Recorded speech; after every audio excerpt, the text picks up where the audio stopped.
Hello guys, welcome back to this channel. Guys, इस video में हम लोग बात करने जा रहे हैं आईआरएफसी के बारे में, इंडियन रेलवे फाइनेंस कॉरपोरेशन के बारे में। आपको जैसा कि पता है, भारत सरकार के इंडियन रेलवे की ये एक फाइनेंशियल आर्म है। यानी इस कंपनी का जन्म हुआ था भारतीय रेलवे को फंड प्रोवाइड करने के लिए। अभी आपको पता है, इसके आईपीओ अभी जल्दी ही लॉन्च हुआ है और इसको स्टॉक एक्सचेंज के ऊपर बहुत जल्दी ही लिस्ट किया गया था, कुछ ही महीने पहले। देखिए, इसके ऊपर हम बात करेंगे, लेकिन शुरू करें उससे पहले आपसे रिक्वेस्ट करना चाहूँगा, अगर आप इस चैनल को फर्स्ट टाइम देख रहे हैं तो प्लीज़ सब्सक्राइब कर लीजिए और बेल आइकन को ज़रूर से हिट करिएगा ताकि आपको हर वीडियोस की नोटिफिकेशंस मिलती रहें, आप मिस नहीं करेंगे। ओके, सबसे पहले तो हम बात करेंगे आईआरएफसी के ट्रेडिंग पैटर्न के बारे में। फ्राइडे को किस तरीके की सिचुएशन देखने को मिली, सबसे पहले हम उसको देखेंगे। देखिए, फ्राइडे की दिन ये ओपन हुआ था 23.20 के ऊपर, जो कि 10 पैसे की गैप अप ओपनिंग होती है और 23.15 का लो बनाता है और 23.40 का हाई भी बनाता है। इस कंपनी का अगर आप देखें तो जब से लिस्ट हुआ है स्टॉक एक्सचेंज के ऊपर, तब से ये लो बना चुका है 20.80 का और 26.70 का हाई बना चुका है। हम सिर्फ 52 वीक लो और हाई नहीं बोलेंगे, क्योंकि अभी इस कंपनी को साल भर लिस्ट हुए नहीं हुए हैं, अभी कुछ ही महीने की बात है। अगर हम बात करें टोटल वॉल्यूम की, तो एनएससी के ऊपर 1,47,12,804 टोटल क्वांटिटीज़ शेयर होती हैं, ट्रेड होती हैं, जिसमें से डिलीवरी परसेंटेज अगर आप पूछेंगे तो 41.48% की डिलीवरी उठा ली जाती है। टोटल अगर हम वॉल्यूम बीएससी के ऊपर देखेंगे तो 10,84,811 टोटल क्वांटिटीज ट्रेड होती हैं, जिसमें से 59.23% की क्वांटिटीज़ जो हैं परसेंटेज ऑफ डिलीवरेबल के रूप में है। एनएससी पे अगर आप देखें तो 23.35 के ऊपर क्लोज होता है, जो कि 1.08% की तेज़ी के साथ बंद होता है। अगर हम बीएससी के ऊपर देखेंगे तो 23.35 के ऊपर यहाँ पे भी क्लोज होता है 1.08% की तेज़ी के साथ। मार्केट कैप है आईआरएफसी की 30,514.96 करोड़ रुपए। देखिए, जब से ये कंपनी लिस्ट हुई है स्टॉक एक्सचेंज के ऊपर, तब से अगर हम रिटर्न प्रोफाइल की बात करें तो ना तो ये 6 महीने का, ना 1 साल का, ना 2 साल का, ना 3 साल का, बल्कि हम महीनों में देखेंगे तो 3 महीने हुए हैं लगभग इस कंपनी को लिस्ट हुए। तो 3 महीने में कंपनी अगर हम देखें तो 7.89% डाउन है, यानी गिरावट है। 1 मंथ में देखें तो 9.62% की यहाँ तेज़ी है। 1 वीक में देखें तो 1.30% की तेज़ी है और ईयर टिल डेट में 0% है। टेक्निकली अगर आप एनालाइज करेंगे इस कंपनी को तो ये आपको बहुत ज़्यादा बुलिश दिखाई देगा, बहुत ज़्यादा बुलिश दिखाई देगा। लेकिन वीकली अगर आप देखेंगे, बहुत ज़्यादा बुलिश तो नहीं है, सॉरी गाइस, बहुत ज़्यादा बुलिश तो नहीं है, बुलिश है लेकिन बहुत ज़्यादा बुलिश नहीं है।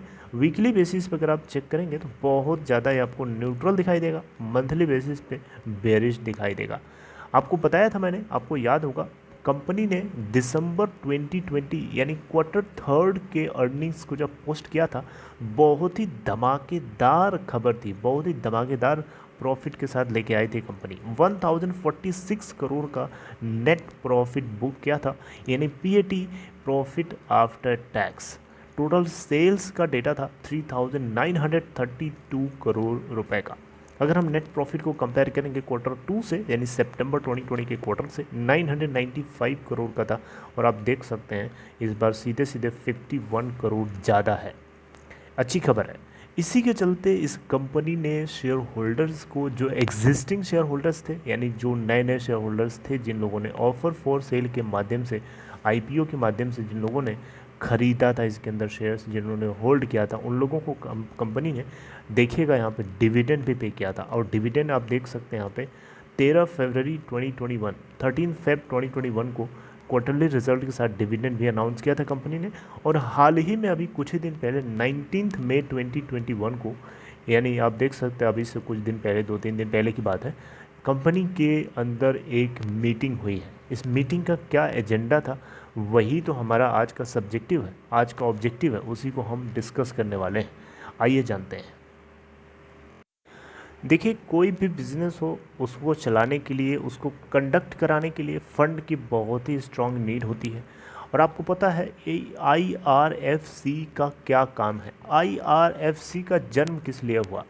जन्म इसका इसीलिए हुआ कि इंडियन रेलवे को जो फंड की ज़रूरत होती है उसको सरकार कहाँ कहाँ तक देगी, इसीलिए एक अलग से एक आर्म बना दी गई, एक कंपनी बना दी गई, ताकि इंडियन रेलवे को जहाँ जहाँ पे इन्वेस्टमेंट करने की ज़रूरत है, जहाँ जहाँ पे फंड की ज़रूरत है, उन जगहों पे आईआरएफसी ज़रूरत के अकॉर्डिंग फ़ंड प्रोवाइड कर सके। अब ये ना पूछिएगा कि इंडियन रेलवे को कहाँ ज़रूरत है फ़ंड करने की, फंड लगाने की या इन्वेस्ट करने की। बहुत ज़रूरत है उसको। नए रेलवे स्टेशन बनाने पड़ सकते हैं, नए कंपार्टमेंट बनाने पड़ सकते हैं, नया इंफ्रास्ट्रक्चर तैयार करना पड़ सकता है, नया रेलवे स्टेशन बनाना पड़ सकता है, नई ट्रेन बनानी पड़ सकती है, नया पूरा जो भी उनका खर्चा होता है। बहुत सारी चीज़ें होती हैं, बहुत सारी चीज़ें होती हैं, आप अनगिनत चीज़ें होती हैं। ऐसा नहीं है कि आप काउंटेबल है, वो भी बहुत चीज़ें होती हैं। सभी को मैनेज करने के लिए फ़ंड की ज़रूरत पड़ती है, बहुत ज़्यादा फ़ंड की ज़रूरत पड़ती है, जिसके चलते आईआरएफसी को बनाया गया। तो आईआरएफसी का काम ही यही है, फ़ंड को उठाना और उसको इंडियन रेलवे को ज़रूरत के अकॉर्डिंग सप्लाई करना। तो देखिएगा यहाँ पे आपको एक हेडिंग दिखाई दे रही है, board of IRFC approves authorisation of market borrowing for physical year 2022। यानी जो हमारा करंट फिजिकल ईयर 2022 चल रहा है, यानी कैलेंडर ईयर 2021, इसके अंदर आईआरएफसी के बोर्ड ऑफ डायरेक्टर्स की तरफ से अप्रूवल दे दिया गया है कि ये मार्केट से बोरोइंग को कर सकते हैं, ताकि ये 65,258 करोड़ के ह्यूज मैसिव अमाउंट को मोबिलाइज कर सकें। अब ये कौन कौन सोर्सेज हो सकते हैं जहाँ से ये फ़ंड को मोबिलाइज़ कर सकते हैं? अगर हम उसकी बात करें तो देखिएगा यहाँ पे ये आपको इस पैराग्राफ के अंदर लिखा हुआ मिलेगा, जिसको मैं आपको बताने की कोशिश कर रहा हूँ। देखिएगा, ध्यान से सुनिए। Amount of funds to be mobilised from sources like issue of taxable bonds, यानी टैक्सेबल बॉन्ड्स को इशू कर सकते हैं, जिसमें capital gain bonds US 54 EC of income tax act में शामिल हो सकता है। टैक्स फ्री बॉन्ड्स हो सकते हैं, गवर्नमेंट गारंटीड या फिर सर्विस्ड बॉन्ड्स हो सकते हैं, ECB हो सकता है, लॉन्ग टर्म बैंक लोन्स हो सकते हैं, securitisation of future lease receivables from railways etcetera. इस तरीके के यहाँ पे फैसिलिटीज़ को भी ये इशू कर सकते हैं।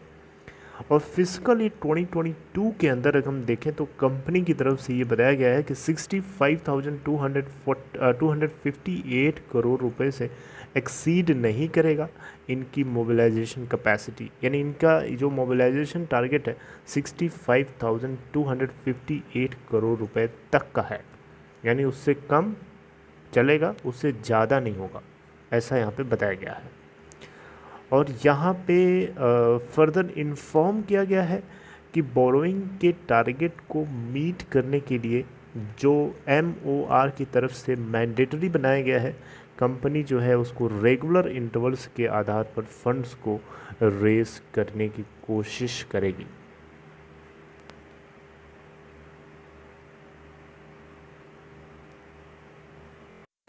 ओके, तो मिनिस्ट्री ऑफ रेलवे की तरफ से जो मैंडेटरी टारगेट दिया गया है उसको कंपनी जो है एक्वायर करने की कोशिश करेगी रेगुलर इंटरवल्स के अंदर।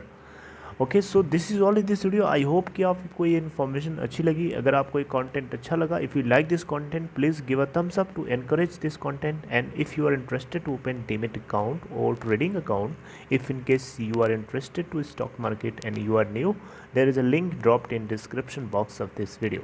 Right there you can click and open your account in Upstock.